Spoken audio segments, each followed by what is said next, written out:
सभी को जय यहोवा की मसीह। दृष्टि 7 उसके अगस्त डरवैयों पर शुक्रवार का यह और संदेश उन पर जो उसकी सभी लोग करुणा की सुनिए। आशा रखते परमेश्वर हैं बनी आशीष रहती देगा। है, कि वह उनके आप प्राण को सभी मृत्यु को से बचाए जय मसीह। और अकाल के समय उनको जीवित रखे। हम यहोवा का आसरा देखते आए हैं। वह हमारा सहायक और हमारी ढाल ठहरा है। हमारा हृदय उसके कारण आनंदित होगा, क्योंकि हमने उसके पवित्र नाम का भरोसा रखा है। हे यहोवा, जैसी तुझ पर हमारी आशा है, वैसी ही तेरी करुणा भी हम पर हो। मैं हर समय यहोवा को धन्य कहा करूंगा। उसकी स्तुति निरंतर मेरे मुख से होती रहेगी। मैं यहोवा पर घमंड करूंगा। नम्र लोग यह सुनकर आनंदित होंगे। मेरे साथ यहोवा की बड़ाई करो और आओ हम मिलकर उसके नाम की स्तुति करें। मैं यहोवा के पास गया, तब उसने मेरी सुन ली और मुझे पूरी रीति से निर्भय किया। जिन्होंने उसकी ओर दृष्टि की उन्होंने ज्योति पाई, और उनका मुंह कभी काला न होने पाया। इस दीन जन ने पुकारा, तब यहोवा ने सुन लिया और उसको उसके सब कष्टों से छुड़ा लिया। यहोवा के डरवैयों के चारों ओर उसका दूत छावनी किए हुए उनको बचाता है। परख कर देखो कि यहोवा कैसा भला है। क्या ही धन्य है वह पुरुष जो उसकी शरण लेता है। हे यहोवा के पवित्र लोगों, उसका भय मानो, क्योंकि उसके डरवैयों को किसी बात की घटी नहीं होती। जवान सिंहों तो घटी होती और वे भूखे भी रह जाते हैं, परंतु यहोवा के खोजियों को किसी भली वस्तु की घटी न होवेगी। हे लड़कों, आओ, मेरी सुनो। मैं तुमको यहोवा का भय मानना सिखाऊंगा। वह कौन मनुष्य है जो जीवन की इच्छा रखता और दीर्घायु चाहता है, ताकि भलाई देखे। अपनी जीभ को बुराई से रोक रख और अपने मुंह की चौकसी कर, कि उससे छल की बात न निकले। बुराई को छोड़ और भलाई कर, मेल को ढूंढ और उसी का पीछा कर। यहोवा की आंखें धर्मियों पर लगी रहती हैं, और उसके कान भी उसकी दुहाई की ओर लगे रहते हैं। यहोवा बुराई करने वालों के विमुख रहता है, ताकि उनका स्मरण पृथ्वी पर से मिटा डाले।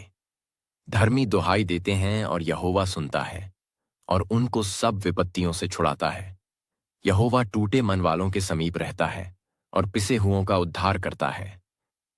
धर्मी पर बहुत सी विपत्तियां पड़ती तो हैं, परंतु यहोवा उसको उन सब से मुक्त करता है।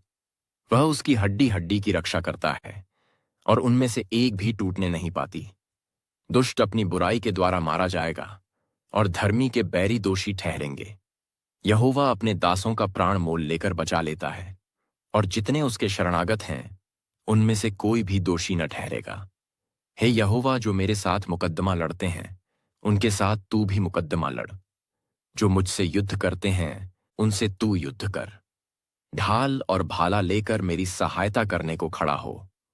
बर्छी को खींच और मेरा पीछा करने वालों के सामने आकर उनको रोक, और मुझसे कह कि मैं तेरा उद्धार हूं।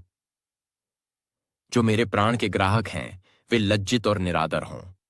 जो मेरी हानि की कल्पना करते हैं, वह पीछे हटाए जाएं, और उनका मुंह काला हो। वे वायु से उड़ जाने वाली भूसी के समान हों, और यहोवा का दूत उन्हें हाँकता जाए। उनका मार्ग अंधियारा और फिसलन भरा हो, और यहोवा का दूत उनको खदेड़ता जाए। क्योंकि अकारण उन्होंने मेरे लिए अपना जाल गड्ढे में बिछाया, अकारण ही उन्होंने मेरा प्राण लेने के लिए गड्ढा खोदा है। अचानक उन पर विपत्ति आ पड़े, और जो जाल उन्होंने बिछाया है उसी में वे आप ही फंसे, और उसी विपत्ति में वे आप ही पड़ें। परंतु मैं यहोवा के कारण अपने मन में मग्न होऊंगा। मैं उसके किए हुए उद्धार से हर्षित होऊंगा। मेरी हड्डी हड्डी कहेगी, हे यहोवा, तेरे तुल्य कौन है, जो दीन को बड़े बड़े बलवंतों से बचाता है और लुटेरों से दीन दरिद्र लोगों की रक्षा करता है। झूठे साक्षी खड़े होते हैं, और जो बात मैं नहीं जानता वही मुझसे पूछते हैं। वे मुझसे भलाई के बदले बुराई करते हैं, यहां तक कि मेरा प्राण ऊब जाता है। जब वे रोगी थे, तब तो मैं टाट पहने रहा और उपवास कर करके दुखाता पसके का पपाक उठाता रहा, और मेरी प्रार्थना का फल मेरी गोद में लौट आया। मैं ऐसा भाव रखता था कि मानो वे मेरे संगी व भाई हैं। जैसा कोई माता के लिए विलाप करता हो, वैसा ही मैंने शोक का पहिरावा पहने हुए सिर झुकाकर शोक किया। परंतु जब मैं लंगड़ाने लगा, तब वे लोग आनंदित होकर इकट्ठे हुए। नीच लोग और जिन्हें मैं जानता भी न था वे मेरे विरुद्ध इकट्ठे हुए। वे मुझे लगातार फाड़ते रहे। उन पाखंडी भांडों की नाई जो पेट के लिए उपहास करते हैं, वे भी मुझ पर दांत पीसते हैं। हे प्रभु, तू कब तक देखता रहेगा? इस विपत्ति से जिसमें उन्होंने मुझे डाला है, मुझको छुड़ा। जवान सिंह मुझे डाला है, मुझको छुड़ा। जवान सिंहों से मेरे प्राण को बचा ले। मैं बड़ी सभा में तेरा धन्यवाद करूंगा, बहुतेरे लोगों के बीच में तेरी स्तुति करूंगा। मेरे झूठ बोलने वाले शत्रु मेरे विरुद्ध आनंद न करने पाएं। जो अकारण मेरे बैरी हैं, वे आपस में नैन से सैन न करने पाएं, क्योंकि वे मेल की बातें नहीं बोलते, परंतु देश में जो चुपचाप रहते हैं उनके विरुद्ध छल की कल्पनाएं करते हैं। और उन्होंने मेरे विरुद्ध मुंह पसार के कहा, आहा आहा, हमने अपनी आंखों से देखा है। हे यहोवा, तूने तो देखा है, चुप न रह। हे प्रभु, मुझसे दूर न रह। उठ, मेरे न्याय के लिए जाग। हे मेरे परमेश्वर, हे मेरे प्रभु, मेरे मुकद्दमा निपटाने के लिए आ। हे मेरे परमेश्वर यहोवा, तू अपने धर्म के अनुसार मेरा न्याय चुका और उन्हें मेरे विरुद्ध आनंद करने न दे। वे मन में न कहने पाएं कि आहा, हमारी तो इच्छा पूरी हुई। वह यह न कहें कि हम उसे निगल गए हैं।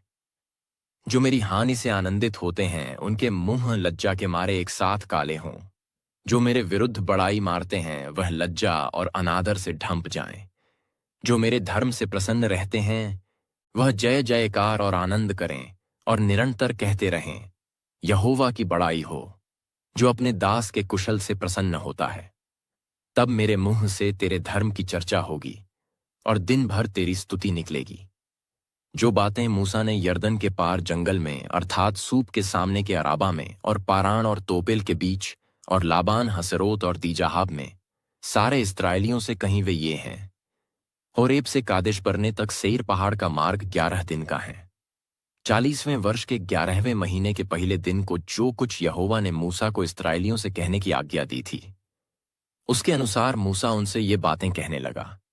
अर्थात जब मूसा ने एमोरियों के राजा हेशबोनवासी सीहोन और बाशान के राजा अश्तारोतवासी ओग को एद्रेई में मार डाला, उसके बाद यरदन के पार मोआब देश में वह व्यवस्था का विवरण यों करने लगा कि हमारे परमेश्वर यहोवा ने होरेब के पास हमसे कहा था कि तुम लोगों को इस पहाड़ के पास रहते हुए बहुत दिन हो गए हैं, इसलिए अब यहोवा से कूच करो और एमोरियों के पहाड़ी देश को, और क्या अराबा में, क्या पहाड़ों में, क्या नीचे के देश में, क्या दक्षिण देश में, क्या समुद्र के तीर पर, जितने लोग एमोरियों के पास रहते हैं उनके देश को, अर्थात लबानोन पर्वत तक और परात नाम महानद तक रहने वाले कनानियों के देश को भी चले जाओ। सुनो, मैं उस देश को तुम्हारे सामने किए देता है नू, जिस देश के विषय यहोवा ने इब्राहिम, इसहाक और याकूब तुम्हारे पितरों से शपथ खाकर कहा था कि मैं इसे तुमको और तुम्हारे बाद तुम्हारे वंश को दूंगा, उसको अब जाकर अपने अधिकार में कर लो। फिर उसी समय मैंने तुमसे कहा कि मैं तुम्हारा भार अकेला नहीं सह सकता, क्योंकि तुम्हारे परमेश्वर यहोवा ने तुमको यहाँ तक बढ़ाया है कि तुम गिनती में आज आकाश के तारों के समान हो गए हो।